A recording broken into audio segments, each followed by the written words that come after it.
Nah, ini yang berikutnya penyelarasan dari segi formil. Kalau tadi harmonisasi sinkronisasi atau penyelarasan dari segi substansi, yaitu harmonisasi secara horizontal dan sinkronisasi secara vertikal. Sekarang ini berkaitan dengan penyelarasan terhadap sistematika rancangan peraturan undang-undangan, kaitannya dengan aspek formilnya.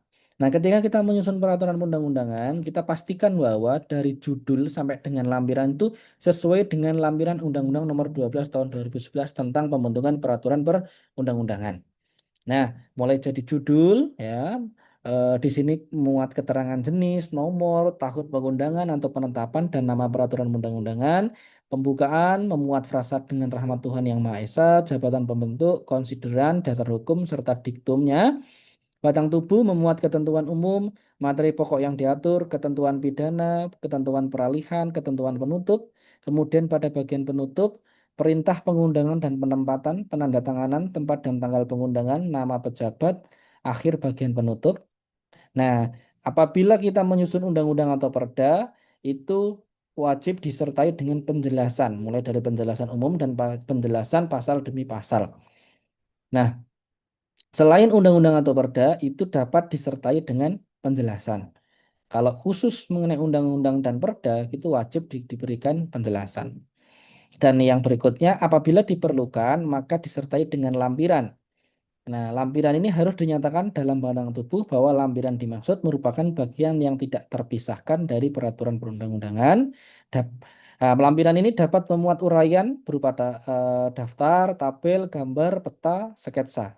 Jadi kalau muatan peraturan perundang-undangan itu berupa uraian, daftar, tabel, gambar, peta, dan sketsa itu sebaiknya dimuat di dalam lampiran, tidak dimuat di dalam batang tubuh. Nah, ini lampiran ya. Berikutnya penyelarasan bahasa rancangan peraturan perundang-undangan. Jadi teman-teman sekalian, ketika kita melakukan harmonisasi terhadap rancangan peraturan perundang-undangan, kita harus memastikan bahwa draft yang kita susun itu eh, merupakan draft yang sesuai dengan bahasa peraturan perundang-undangan. Karakteristik daripada bahasa peraturan perundang-undangan itu adalah jelas, lugas, baku, tidak bermakna ganda atau tidak ambigu.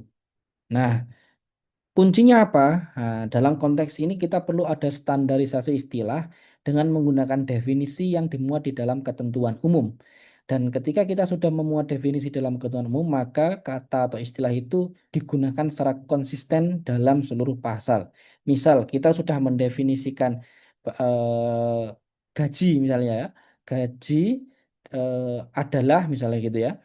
Merupakan adalah honorarium yang diberikan setiap bulan.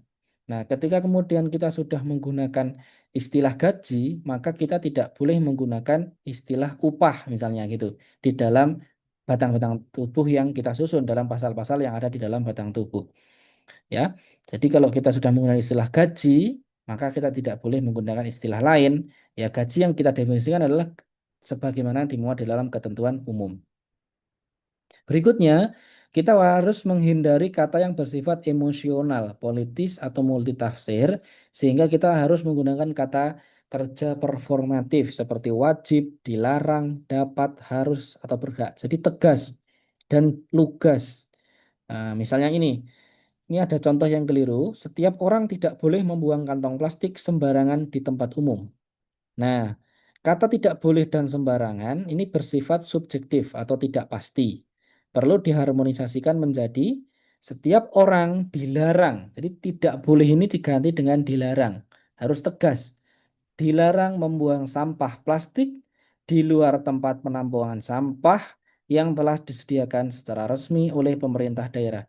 Karena kalau menggunakan kata sembarangan ini bisa multitafsir. Maksud sembarangan ini bagaimana? Nah, ini perlu kita tegaskan bahwa yang dimaksud dengan konteks pasal ini adalah membuang sampah plastik di luar tempat penampungan sampah yang telah disediakan secara resmi oleh pemerintah daerah. Kalau buang sampah apa namanya?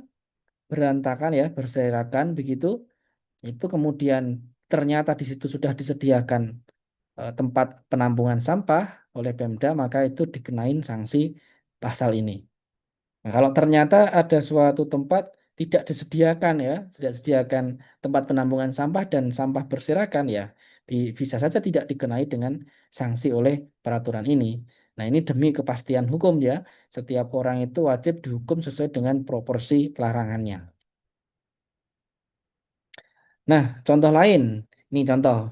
Barang siapa dengan sengaja melakukan tindakan yang menciderai martabat luhur bangsa, mengusik ketenangan batin rakyat, atau menunjukkan sikap tidak berterima kasih kepada negara diancam dengan pidana maksimal 10 tahun penjara. Nah, kata martabat dan luhur itu sebetulnya menyentuh perasaan harga diri kolektif. Bukan istilah hukum teknis, melainkan istilah moral atau perasaan pada kelompok tertentu. Sehingga ketika kita menggunakan kata martabat dan luhur itu cenderung tidak tepat karena sangat subjektif pada perasaan harga diri kolektif kelompok masyarakat. Kemudian kata sikap tidak berterima kasih. Kritik terhadap kebijakan pemerintah bisa saja dengan mudah dicap sebagai bentuk tidak berterima kasih kepada negara. Nah, ini kan sangat multitafsir, tidak ada batasan yang jelas mengenai sikap tidak berterima kasih.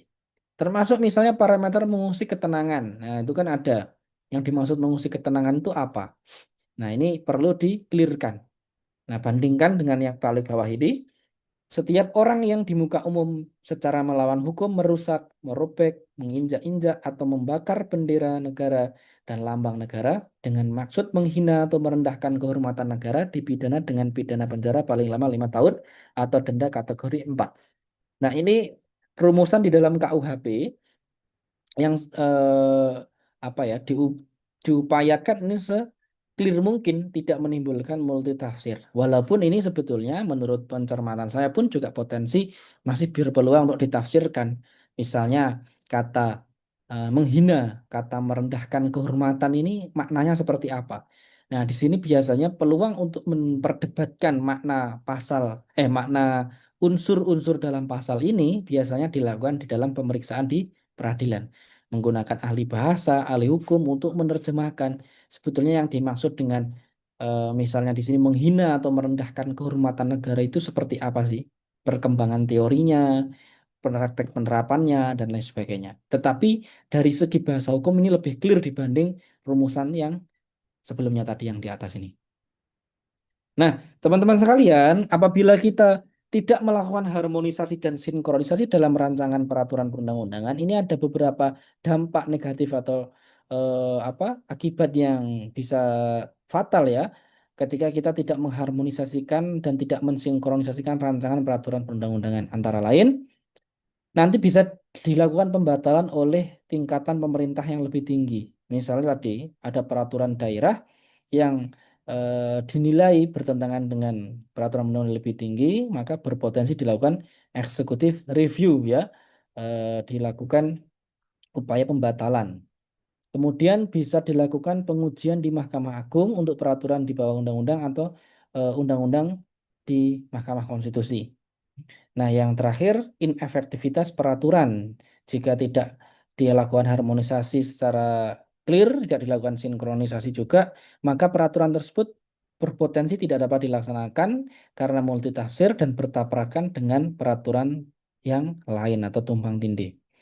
Nah, ini beberapa dampak ya ketika kita gagal melakukan harmonisasi dan sinkronisasi, nanti peraturannya bisa dibatalkan oleh peraturan yang oleh pemerintahan yang lebih tinggi, baik itu melalui mekanisme review maupun judicial review di Mahkamah Agung maupun Mahkamah Konstitusi. Kemudian inefektivitas atau tidak efektifnya peraturan perundang-undangan itu dalam prakteknya di lapangan.